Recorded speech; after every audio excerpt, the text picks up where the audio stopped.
Minum obat takut efek samping dan ketergantungan, nggak minum obat takut penyakitnya memburuk. Jadi seperti buah simalakama, diambil rugi, nggak diambil juga rugi. Jadi pada kebingungan.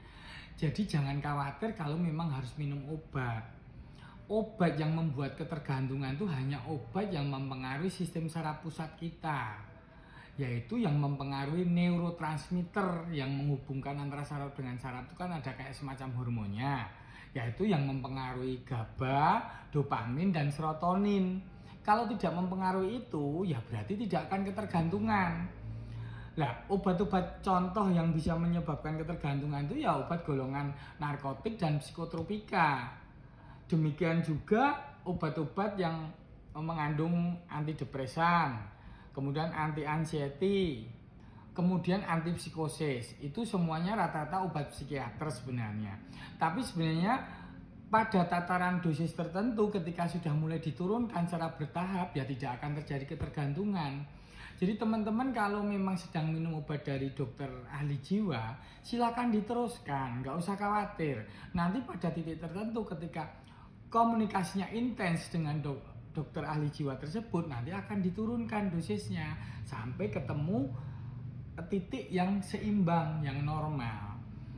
Walaupun memang ada sebagian obat lain yang golongan prekursor, termasuk misalnya obat flu kayak gitu, memang efeknya kantuk misalnya, atau demikian juga obat-obat batuk itu bisa menyebabkan ketergantungan kalau dalam dosis yang besar atau diminum tiap hari, misalnya dextromethorphan atau golongan pseudoephedrine itu kalau diminum terus-terusan itu bisa menyebabkan sedikit ketergantungan, tapi bisa dilepas juga dengan cara pelan-pelan.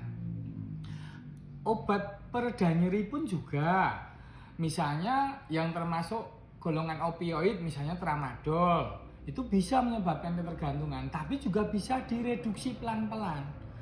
Tetapi kalau obat golongan lain, entah itu pereda nyeri yang lain, obat lambung, obat otot, obat nyeri kepala, nyeri badan, antibiotik, dan lain-lain itu tidak menyebabkan ketergantungan. Tetapi hanya sifatnya ketergandengan. Kalau tergandeng itu kan berarti kalau mobil kita agak mau mogok atau sewak, kan harus digandeng oleh mobil di perjalanan hidup kita. Ketika udah enak, ya nggak perlu diminum. Jadi obat-obat macam seperti itu tuh diminum kalau ada keluhan, tidak untuk diminum rutin. Kecuali obat-obat untuk penyakit gangguan metabolik maupun degeneratif yang terkait dengan penuaan sel tubuh, misalnya hipertensi dan diabetes. Ya memang kalau belum terkendali ya harus minum terus. Jangan berpikir bahwa nanti efek sampingnya bisa ke ginjal, ke lain-lain. Itu malah melindungi. Ya, jadi sampai ketemu perubahan pola hidup, pola makan, kurangin stres. Ya siapa tahu suatu saat kita bisa mulai mengurangi obat-obat degeneratif dan metabolik tersebut. Tapi apakah akan bisa lepas dari obat atau tidak? Ya, itu urusan belakangan. Yang penting perbaikin pola hidup dulu. Sementara masih harus mengendalikan hipertensi dan diabetes, ya lakukan. Jadi ya bedakan antara ketergantungan dan ketergandengan. Kalau ketergandengan kan tadi seperti kita pakai tergandeng mobil kita. Kalau ketergantungan kan seperti parasut. Kalau kita terus-terusan menggantungkan diri pada satu parasut, ketika parasut tersebut dipotong talinya ya kita bisa jatuh. Tapi kalau dilepaskan pelan-pelan itu bisa kita nyampe ke tanah dengan selamat. Ya jadi kalau efek samping obat-obat yang menyebabkan ketergantungan tadi itu menimbulkan kalau di stop bisa menimbulkan gangguan sindrom serotonin, yaitu badan kaku, keringetan, pupilnya melebar, deg-degan, gemeteran, terus kayak orang depresi, kebingungan, bahkan bisa sampai kejang.